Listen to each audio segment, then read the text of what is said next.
તો રાજકોટમાં ગરમી વધતા આરોગ્ય વિભાગની એડવાઇઝરી જોવા મળી છે, ત્યારે બપોરે બિનજરૂરી બહાર ન નીકળવાની અપીલ કરવામાં આવી છે. તો સગર્ભા મહિલાઓ, વૃદ્ધો અને બાળકોને ખાસ સાવચેતી રાખવા માટેની અપીલ કરાઈ છે. તો દર કલાકે પાણી પીવાની પણ સલાહ આપવામાં આવી છે. આ ઉપરાંત લીંબુ શરબત, ફળોના જ્યુસ વધુ લેવા માટેનું પણ સૂચન કરવામાં આવ્યું છે.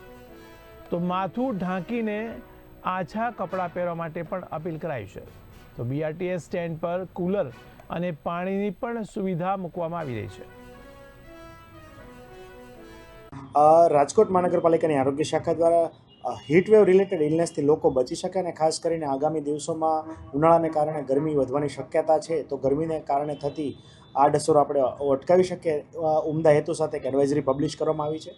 ખાસ કરીને ઇન્ડિયન મેટ્રોલોજીકલ ડિપાર્ટમેન્ટ દ્વારા હાલ જે છે ગઈકાલનું જે તાપમાન જે છે એનો પારો 36 થી 38 ડિગ્રી વચ્ચે નોંધાયેલો હતો. આગામી દિવસોમાં પણ માર્ચ મહિનામાં તાપમાનનો પારો વધવાની શક્યતા છે એ નોંધાયેલી હોય છે.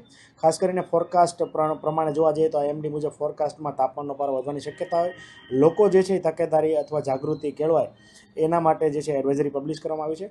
લોકોએ બની શકે તો બપોરના સમયે બિનજરૂરી બહાર નીકળવાનું ટાળવું જોઈએ. ખાસ કરીને સગર્ભા ધાત્રી બહેનો ઉપરાંત જે છે સિનિયર સિટીઝન, ઉંમરમાં જે મોટા હોય અને લાંબા ગાળાની બીમારીથી પીડિત હોય, લવાઓ ચાલુ હોય, સાથે સાથે બાળકો, ઉંમરમાં નાના બાળકોને વેકેશન પડી જાય ત્યારબાદ લોકો જે છે એ બહાર જઈને આઉટડોર એક્ટિવિટી કરતા બાળકો વગેરે ખાસ કરીને આ સમયગાળા દરમિયાન સાવચેતી રાખવાની જરૂરિયાત છે.